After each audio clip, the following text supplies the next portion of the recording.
Hello and welcome to NPS Now, your source for news and information about Norfolk Public Schools. I'm your host, Karen Tanner, and with us today is a very special guest, our mayor for the city of Norfolk, Mayor Kenneth Alexander. Welcome to NPS Now. Thank you, Karen.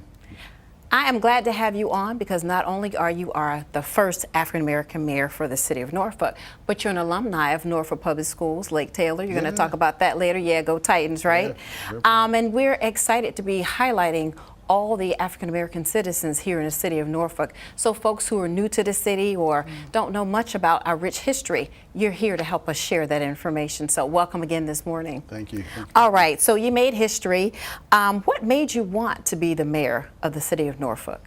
Well, Karen, I started out in public service as a Civil League president. And I believe every Civil League president, probably if they are honest with themselves, will probably admit that they one day would probably want to serve on council because you interact with the city a lot as a Civil League president. I started there and served on the city's Human Services Commission and also the city's Economic Development Authority and the Planning Commission. And so I've always wanted to participate, be engaged, help in any way I could. And so it was a progression, natural progression for me to either stay in the legislative body or one day come home and run for mayor. And so the opportunity presented itself at the retirement of Mayor Frame, and so there was an opportunity, and it's something I had always contemplated and thought about doing from my days of being a Civil League president. And you've had years of legislative experience as well. About 14 years, 10 years in the House of Delegates, the oldest continuous legislative body in the Western Hemisphere. There I served on the Education Committee, and 4 years in the State Senate, and there I was on the Finance Committee. And so those experiences certainly helped prepare me for this job as mayor with the Civil League and the Planning Commission, Economic Development Authority, Human Services Commission. And so you take the sum total of those experiences and you bring them to this job as mayor. And you're a proud graduate of Lake Taylor High School. Very proud NPS graduate, alum of NPS, Lake Taylor High School to be exact. Went to Robert E. Gatewood, which is no longer there, and Lake Taylor Middle. It was Lake Taylor Junior High School, and of course Lake Taylor High School, where I was very active there in student government. I was parliamentarian of our senior class. Very active in the music department, both in the chorus as well as the various bands, the marching band, the concert band, as well as some other things, and so very active in high school. Yeah, so what was the culture like for you when you were in school? What year did you graduate? 85. 85. Yeah, 85. There was, it was a year, or it was a time in the 80s. I started high school, of course, in the early 80s and graduated in 85. It was, it was a time that it's post civil rights, of course, post Vietnam. And so coming of age in the late 70s, early 80s, you're coming of age, having opportunities that some of the prior generations didn't have, as it relates to a lot of my classmates were able to go to UVA, and some went to Virginia Tech, and some went to William and Mary, and some, of course, went to Old Dominion, as I did. So more opportunities, taking advantage of this full, So you graduated from ODU? I did, ODU, political science major there. Stayed, local. 2 years, did an associate's degree first. I'm a strong proponent of the community college system. I started there first, right out of high school, because of the program that was unique. I'm a strong proponent of community college and vocational and technical and career training. Sounds like you were going to be in politics because your undergrad and what have you. Yeah, politics, religion, or public theology. I'm very concerned even today that in public policy that there are ethical and moral dimensions considered, even in public policy today. So I blend, some what I call public theology. I didn't coin it; it's been around for a while. But there are so many ethical and moral dimensions in housing and education, and transportation, and so many things that we do as elected officials. And so today I'm very much still concerned about in both. When you think back over your time with Norfolk Public Schools, was there a particular teacher or Oh, yeah. teachers that, Yeah. inspired you? Oh yeah, there are several, but right off the top, it was Bob Davenport. He was a political science and government teacher. He was a member of Shiloh Baptist Church. He was local, government teacher.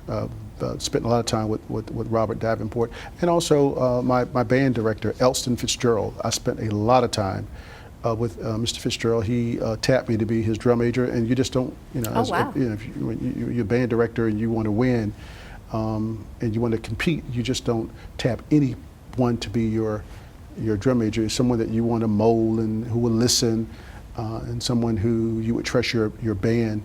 And not only that, he allowed me to be the student conductor of the concert band as well. And so it was very impactful and very insightful. And so those two are two of the teachers that I will always remember. And you've owned and operate a business here in Norfolk, so you're pretty much homegrown. You've been here, you've stayed here. So how do you think Norfolk has evolved over the years? Oh, Norfolk is a dynamic city, a very inclusive, very diverse. Norfolk is a city of opportunity. Right. When you have the largest naval base in the world and the only NATO presence outside of Brussels, and you have 4 institutions of higher learning, a research hospital at Norfolk General, and so many unique neighborhoods. We have over 120 different neighborhoods. And so in Norfolk, I always brag about Norfolk. You could find the type of home, your dream home here in Norfolk. If it's a Cape Cod, if it's a Georgian style, federal style, if it's a bungalow, you could find a Victorian style home over in Berkeley or over in Park Place. Norfolk is just a unique city. And another thing I brag about Norfolk, we're the most multimodal city. Norfolk is the only city in Virginia that you have light rail, you have Amtrak, you have a ferry system, you have a cruise terminal, you have a port, you have a bus, and you have a bus, HRT, public transportation, and you have an airport. Very unique, very rare to be a multimodal city. So Norfolk is a very diverse, very inclusive, but more importantly, a very dynamic city. Where do you see us evolving to here in Norfolk in the next 5 to 10 years? Norfolk will continue to evolve as the nucleus or the heartbeat of the region. There are about 1.7 million people who live in the region, but they all point to Norfolk as their downtown. Norfolk is the North Star. Norfolk is that North Star. Norfolk provides the highest paying jobs in the region. The highest paying jobs in the region are here in the city of Norfolk. So Norfolk will continue to evolve as the center, as the nucleus of the region, and I think Norfolk will bring the region closer together around some key drivers, and that's economic development, diversifying the economy, and continue to create these high paying jobs. And then you have a lot of impressionable students here in Norfolk. So how do you think as mayor you can inspire them to want to serve on city council or become the future mayor of Norfolk? Yeah, I think community services and volunteering is important. I would just tell any student, find an organization, just one, to get involved with, and try to learn as much as you can about that organization.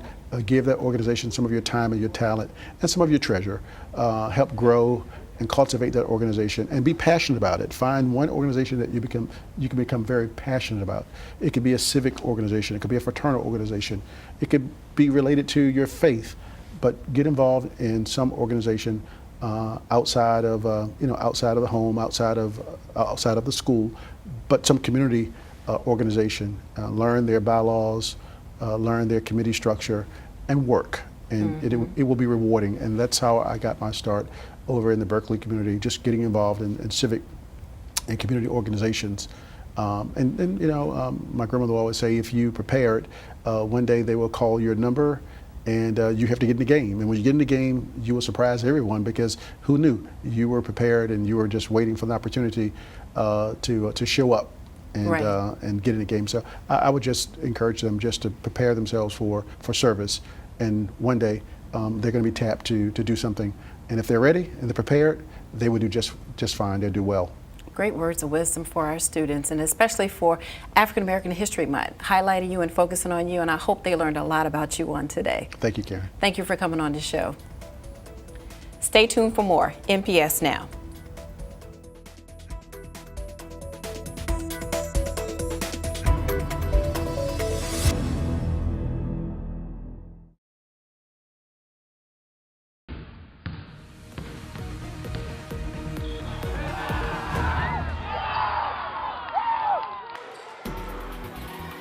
Regional semifinals at Lake Taylor as Coach Sandra Sawyer and her girls played host to Deep Creek. In a competitive game for a half, Lake Taylor went on a 20-2 run to end the third quarter, blowing the game wide open. The Lady Titans went on to win 75-55 to clinch a state berth. You're going to the States again, but with a young team. So how did you cultivate this team to get to this level? Everybody's telling us we're young. These young ladies are experienced. They're primed for this. I mean, they might be freshmen, but they got just as much experience as a lot of seniors. So we're not even, you can throw that out the window. How's it feel as a senior going back to the state tournament? Last year I actually tore my Achilles, so my junior season was taken away from me, and I was like, I got to get back. I gotta give everything I have to my team. All right, you guys, Deep Creek was a tough match. Halftime you were down. What kind of adjustments did Coach Sawyer make? She said, tighten up on your defense because you know we're a defensive team. We tighten up on our defense and everything else should run smoothly. So, as a senior on this team and a lot of young players, how does that feel to be a leader? It helps them actually get used to Coach Sawyer because she's not like most. I mean, it takes a special type of player to be able to take what she gives. And I just think as long as we just listen and do what she says, we'll be good. Coach, there's an expectation level here. How did you get these young ladies to buy into your expectations? Well, when the freshmen come in, we always talk about the people that played before them, the people that laid the foundation and why Lake Taylor is what it is. And it's their job to toe the rope. We always say it every day, toe the rope. Everybody's got to toe the rope, freshman, sophomore. I mean, either you in or you out. I mean, there's no gray area. So it doesn't matter if they're freshman or sophomore transfer. When they come in, they got to toe the rope. No exceptions, nobody, me either. The Lady Titans went on to capture a regional championship, defeating Kings Fork 48-46. Coming off of a stunning defeat that denied them states last year, Coach Kenny Brown's squad was determined to seize the moment this time against Heritage. Wearing the Hurricanes down with pressure all night, the Titans won going away 82-57. Darion Sebron led all scorers with 32 points. Congratulations on making the state. Going into the season, what were your goals? Just to make it back because we lost on 2 tough shots at the free throw line. Last year on the 50-footer and the year before on the state championship free throws. You guys lost a tough one last year, going through all summer. What was the grind like to get back to this point? All summer, Coach Yogi been having us on the track, on the tennis court. We've been running a lot and trying to make sure it doesn't happen again. Coach, congratulations. You came into the season, a lot of expectations, and you made it to the state. So how's that make you feel?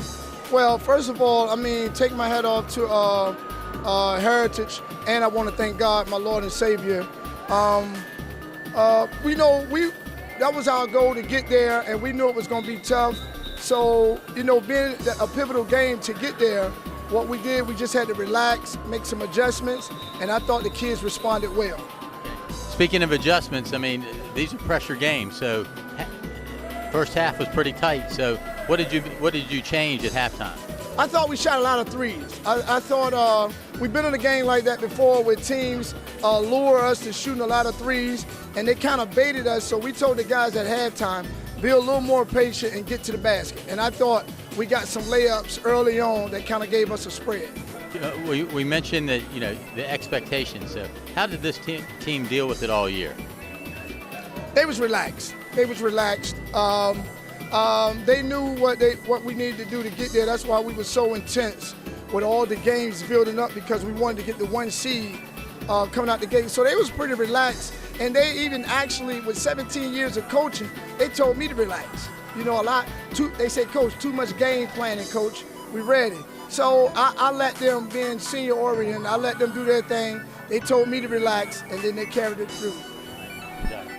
Lake Taylor followed that up with a big win over Deep Creek to become regional champions.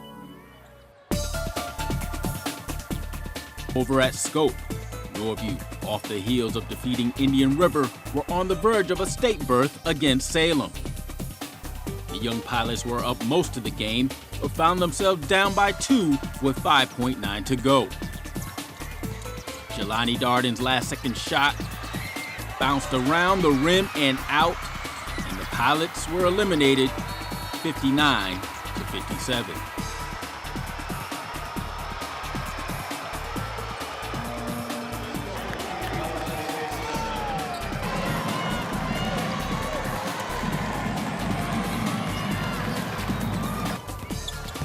It was the Lady Pilots' turn as they faced Peninsula opponent Hampton.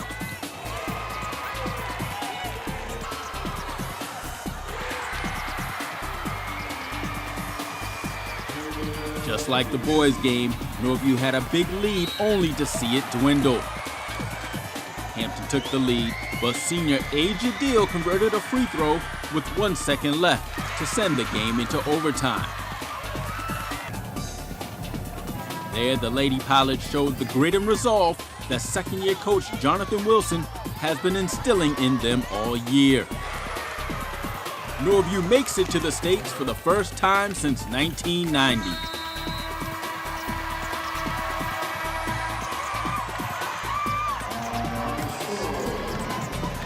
So what's it mean going to the state tournament?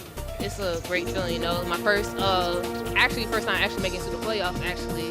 So it's a great feeling for me to make it to the state tournament. A great accomplishment. All right, you guys were up 10 with 1:30 left, and you went into overtime. So what was the mindset going into overtime? We just gotta know we gotta play the game. We know how to play and to stay focused to get this W. So you've been in the program for 4 years. First time making the playoffs. As a freshman, did you think this could be a possibility? No, it's a possibility I never saw coming. So, what kind of work did y'all put in to get to this level? We just stayed together as a team and just put in the work during the off season. Tell us how excited you are. I'm really excited. I'm ready to go. Coach Wilson, first of all, congratulations, big win. Talk about this team making it to the state tournament. It's just a blessing. I had no idea that we would turn the corner as quick, as young as we are. But we've been working hard all summer, competing hard, and the girls just refused to give up. We gave up a lead, but I'm just proud of the fact that they're learning how to compete, and we had a little more gas and we put it out.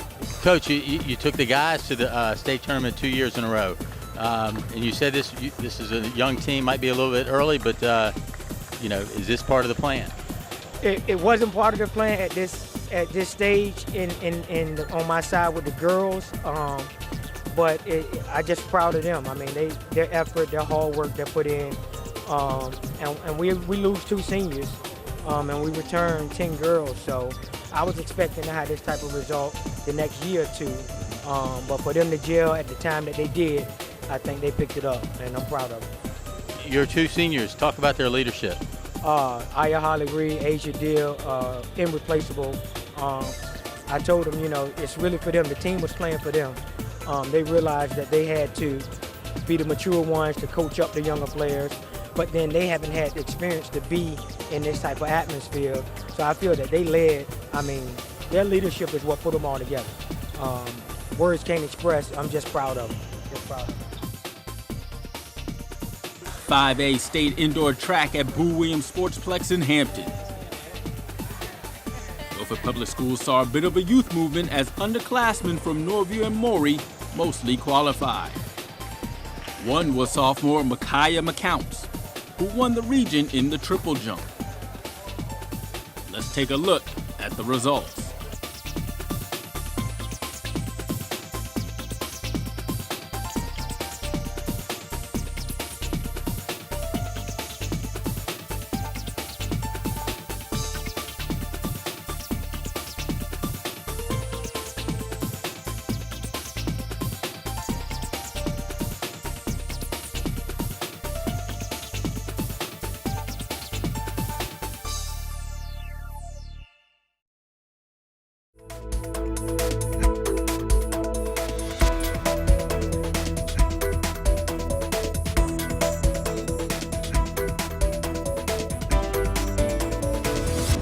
Welcome back to NPS Now. With us today is two very special guests. We have Denise Green. She is assistant principal at Taylor Elementary. And we have Heather Russell, who is a reading specialist here in Norfolk Public Schools. And you both are going to give us some information about the Norfolk Reading Council. So welcome to NPS Now. Thank you. Good morning to you. Great. So let's tell our audience what the Norfolk Reading Council is and who are its members. Well, the Norfolk Reading Council is an extension of the Virginia State Reading Association, and it is also an affiliate of the International Reading Association. Basically what we are, we're a public service organization, and what we do is we strive to cultivate a level of learning and literacy across our city and through all of our schools. Now, are the members teachers or just educators, or can anyone be involved? Anyone can join. We have teachers, we have college students that want to become teachers that also are members, and we actually even have members that are from other districts.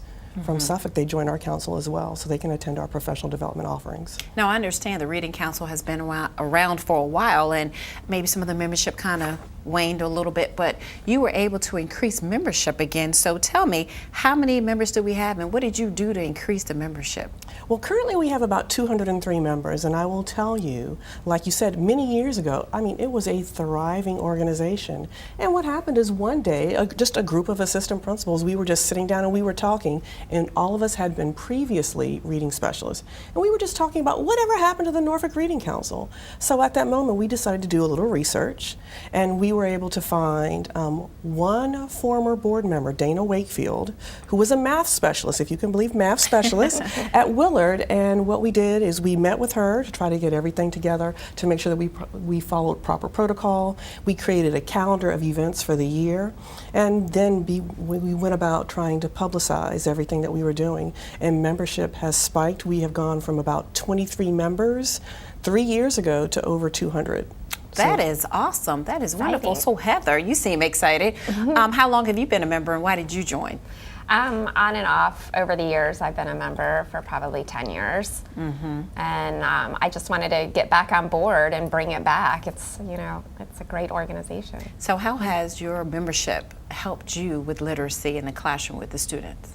It's helped me just promoting literacy and the best practices in literacy instruction, as well as just kind of disseminating the latest research and then just the collaboration.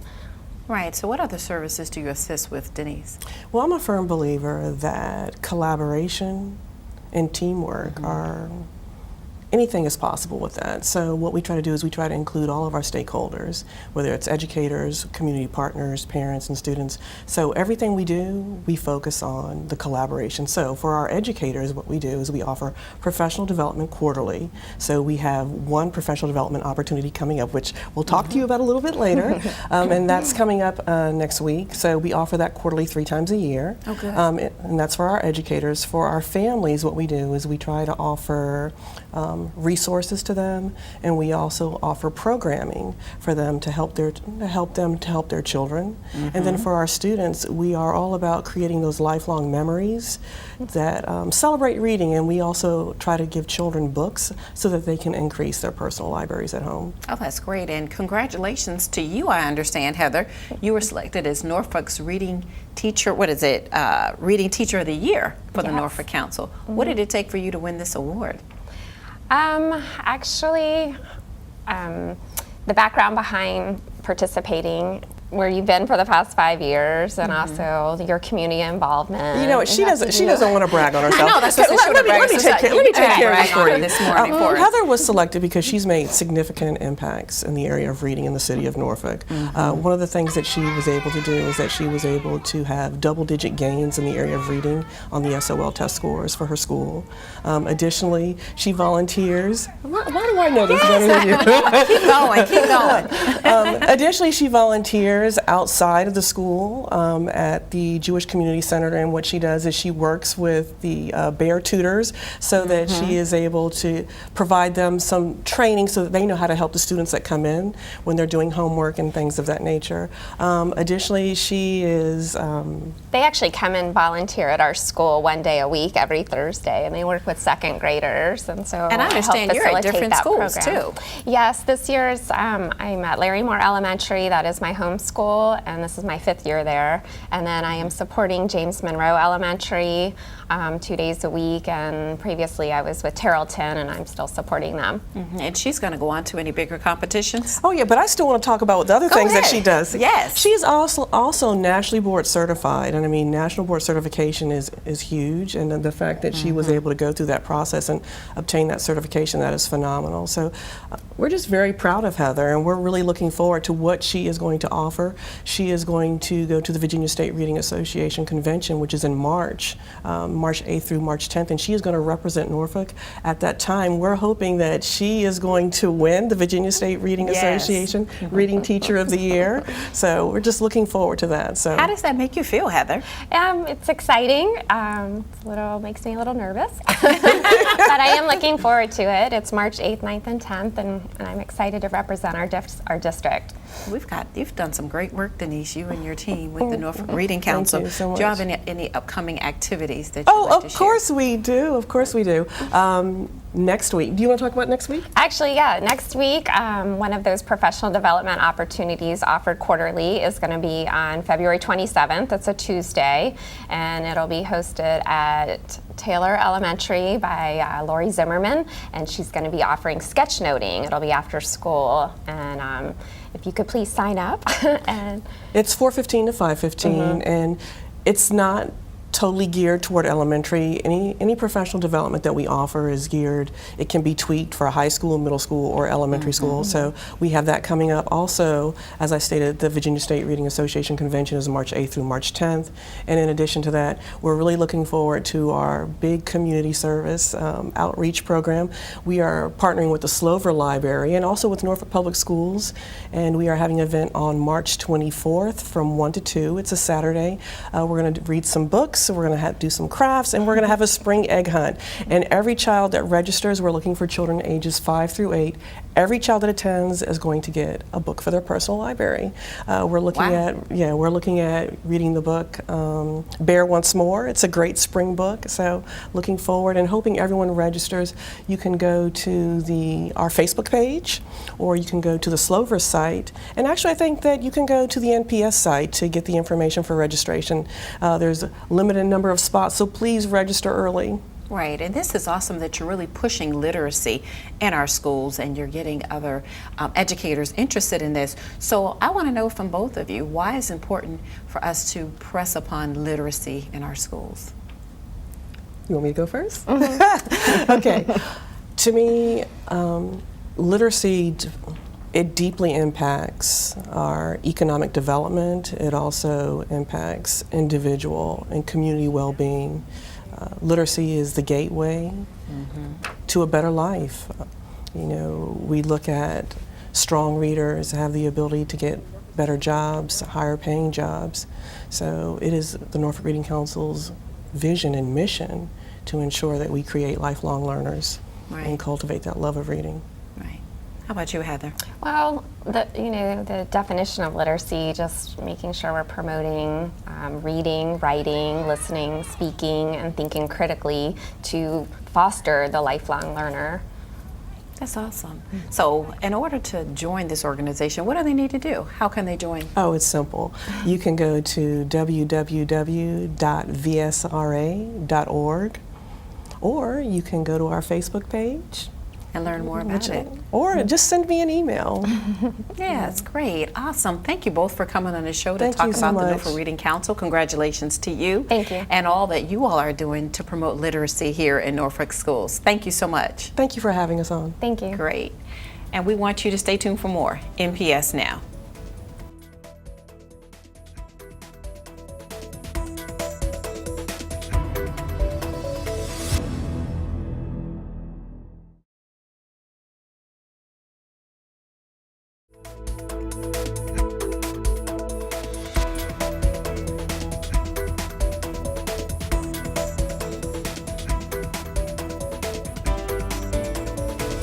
Welcome back to NPS Now. We have two very special guests with us here today. Anthony Walker, he is Director of Safety and Security for Norfolk Public Schools, and Corporal Will Pickering, who is the Public Information Officer for the Norfolk Police Department. Welcome, gentlemen, to NPS Now. Thank you. And good morning. I am happy to have you on the show, and I know that the parents and the students and staff that are tuned in are going to be very interested to hear what you have to say today. In recent weeks, along with other school districts, we have been dealing with social media threats. So tell me, Mr. Walker, what has NPS done to let the community know about these recent threats? Well, first of all, Karen, thank you for having me this morning. And I'd like to say that what the district is doing is that there's been a great deal of emphasis on reporting. The fact that we are emphasizing that if you see something, say something is a big part of our campaign.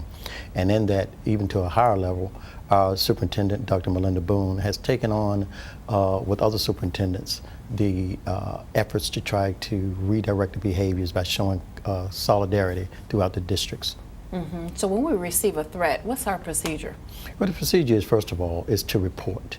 Report to the police department, report to the school administrator that the threat is there, and therefore we can start activating and initiating an investigation. Mm-hmm. So how do you and your department support us? Well, after we receive the information from Norfolk Public Schools and their security staff, our goal is to make sure that our students and faculty are safe. So with that, we're going to deploy additional officers to the schools. We're going to work with the school resource officers immediately in the school, inform them, keep them up to date on the information that we're receiving. But our obvious goal is to identify the source of the threat. We're going to be working with our officers, working with Norfolk Public Schools, security staff, and gathering all the information that we can to help us with our investigation in identifying the source of that social media threat as soon as possible. And we've seen on CNN and the media all across the nation that a lot of these kids are doing copycats. Some other kids are making social media threats. What are some of the consequences for making these type of threats? Well, the consequences are very severe. No threat made on social media is going to be taken lightly. Our goal, obviously, is to identify the person that posted the threat, identify the source, make sure that our faculty and staff and students are safe and promoting a safe study environment for our students. But identifying the source is critical.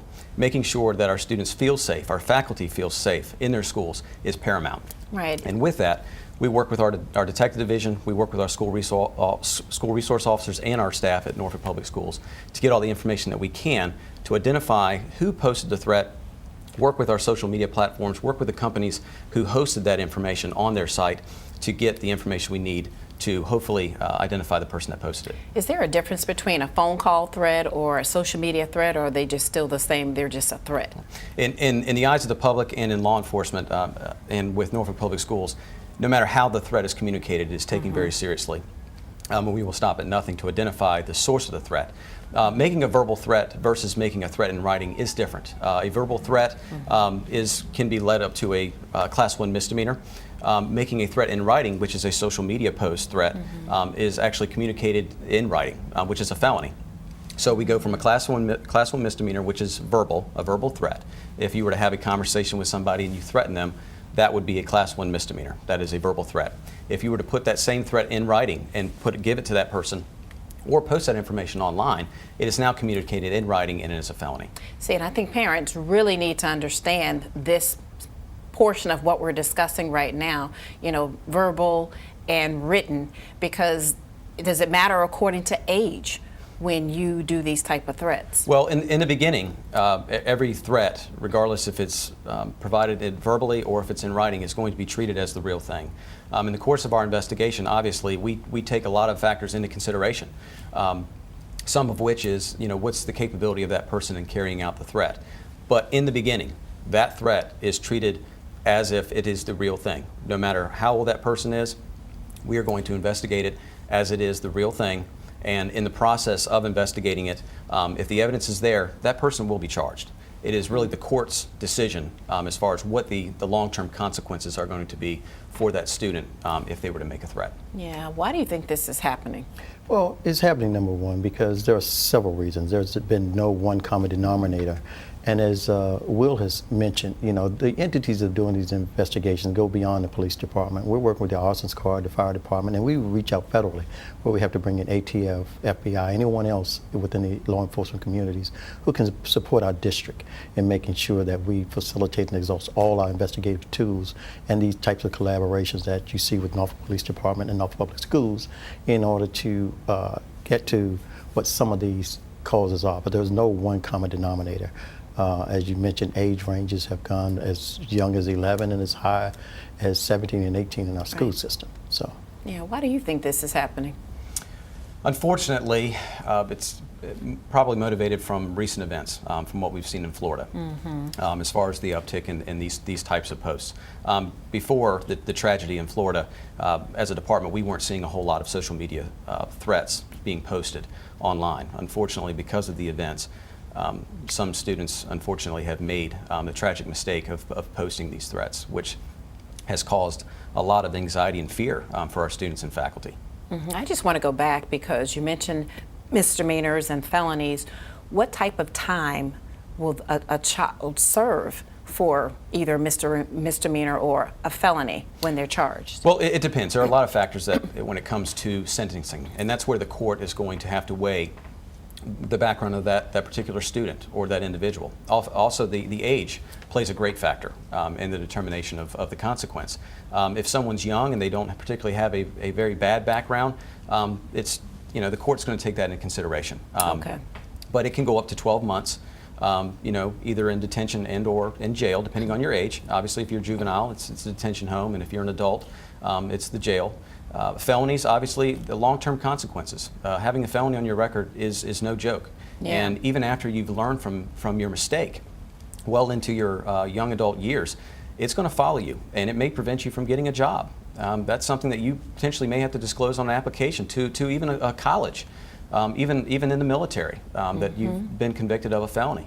So it's very serious business. That's why I wanted to emphasize that, because maybe it will deter the students from doing these type of things. Mr. Walker, say if someone knows of a threat, a parent or a student, what should they do? Who do they report it to? Immediately report it to the administrator, school administrator. As we've talked earlier in this segment, we talk about the response that's needed. Issues as far as what type of threat it is may incorporate us having to do a lockdown. We may have to make sure that we have our students and faculty safe at those schools. So definitely report it to your administrator. If in fact it comes to you in your home, report it to the police department so that we in turn can respond to that as well. And as we've worked very well with the Norfolk Police Department, even after hours for us, that if they get the information, we're contacted and we provide them with the resources they need in order to come into the schools and to take a look. Right, so what are we doing to keep our students and staff safe? Well, first of all, we're doing immediate response. As soon as we hear about it, we are out in the schools, we're looking at, and we're finding out whether the capability of those threats are viable or not. Viable in the sense that once we identify the threat, we bring in Norfolk Police Department's gang unit, who does a thorough job in background investigations to make sure that the threat is viable or not viable, going out to the home of those students who make those kinds of threats to see if they have the capability of doing it. So it has been a great collaboration between the departments. And that's comforting to know that you have someone that will go out and investigate those tips, that you work in conduit with each other. Wow, so what if someone wants more information about what we're talking about here today, who do they contact? Well, actually, they can contact for us. For me, you can contact me. I'm the Director of Safety and Security at 628-3931. That's 757-628-3931. But you can definitely call your administrator, your principals in any school. And as a matter of fact, for those who aren't really tied into the school, we have 30,000 students. So we got a wide range of people who you can call as far as friends and family. Just don't keep it silent. Right, and Norfolk Public Schools is being proactive. We have a PSA out this now that you narrated to kind of tell the parents, pay attention to social media sites. Students pull those threatening messages down off your website. So we appreciate you coming on, both of you coming on the show today to share more information about this. Thank you. Thank you.